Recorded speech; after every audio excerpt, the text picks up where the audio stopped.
Yes, ready, start. Sir, I will be failing in my duty if I do not congratulate our Honorable Prime Minister for the concessions that he has given in the medical and pharmaceutical field, namely full customs duty exemption for import of life saving equipment and also its spares. It is really logical, practical, and sensible, for which our Honorable Prime Minister deserves all the appreciation and praise. Here, I would like to mention that instruments used for ophthalmic surgery, heart surgery, and neurosurgery should also get the same exemption as life saving instruments get. Exemption of additional customs duty for 35 more drug intermediates is a laudable one. I request the Honorable Prime Minister to remove the customs duty in also these four drug intermediates required for manufacturing them.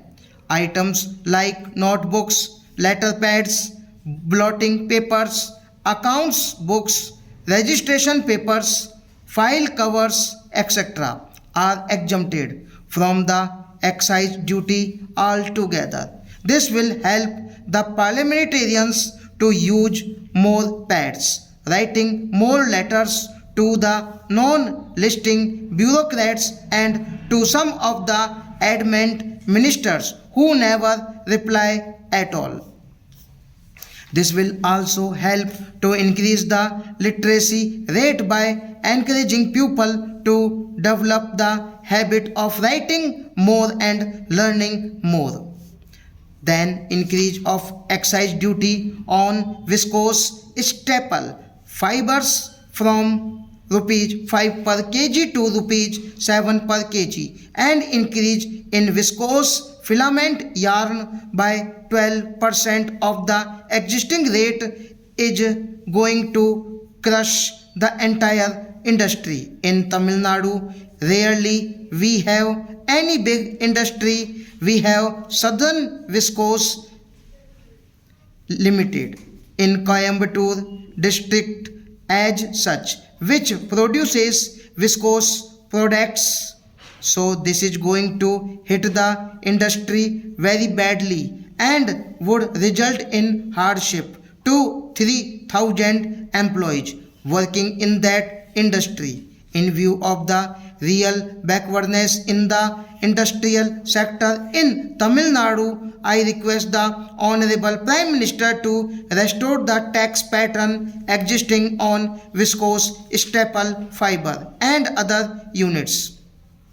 The status quo may be maintained. The excise duty on cigarettes is based on the length of the cigarette, and our Prime Minister hails that it is his innovation. Filter cigarettes are less harmful than the normal smaller cigarettes.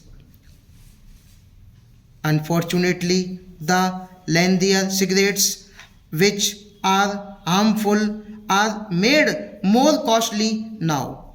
So people go for smaller cigarettes which are more harmful to them and invite more troubles. Hence the logic and innovation of increasing the excise duty of the cigarette cannot be acceptable.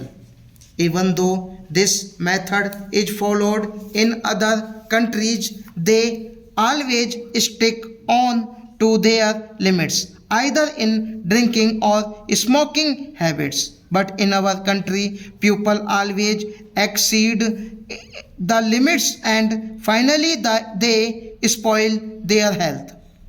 Hence, I request the Prime Minister not to compare our pupil with the pupil of other countries, and I request him to reduce the tax on the filtered cigarettes, which are a better devil than the small cigarette, which are a greater devil.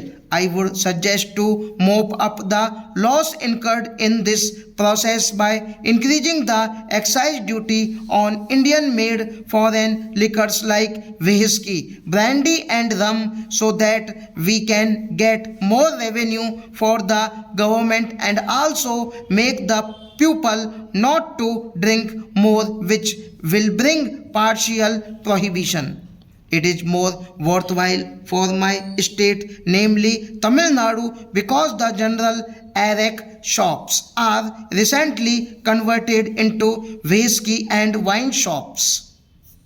Increase in excise duty on fuel and efficient motor vehicles with engine capacity not exceeding 1000 cc is to be increased from 20% to 25% and on spare parts from 50% to 75%. This has resulted in an increase of rupees 5,000 on Maruti cars and rupees 6,000 on Maruti vans. These small cars are the pet children of late Sanjay Gandhi. The basic idea was smaller the car, more fuel efficient the car would be, and middle class people and office goers can afford to go by four-wheelers. Now, after the present increase, the Maruti car's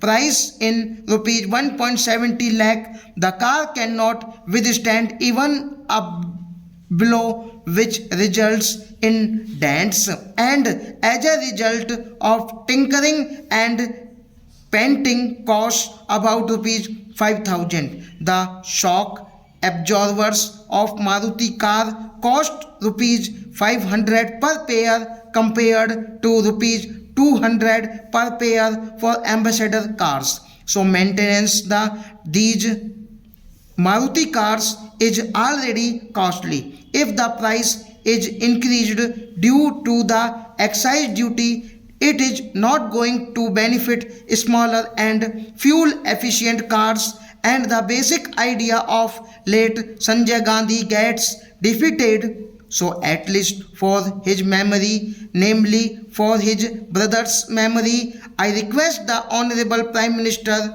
not to increase the excise duty on fuel efficient cars with an engine capacity of less than 1000 cc. Kindly withdraw the present hike and allow the status quo to continue. You have allotted more funds for rural development. Though it is a welcoming measure, it should be monitored well. Otherwise, the beneficiaries will not be deserving poor people but the influential political rural people only. Stop.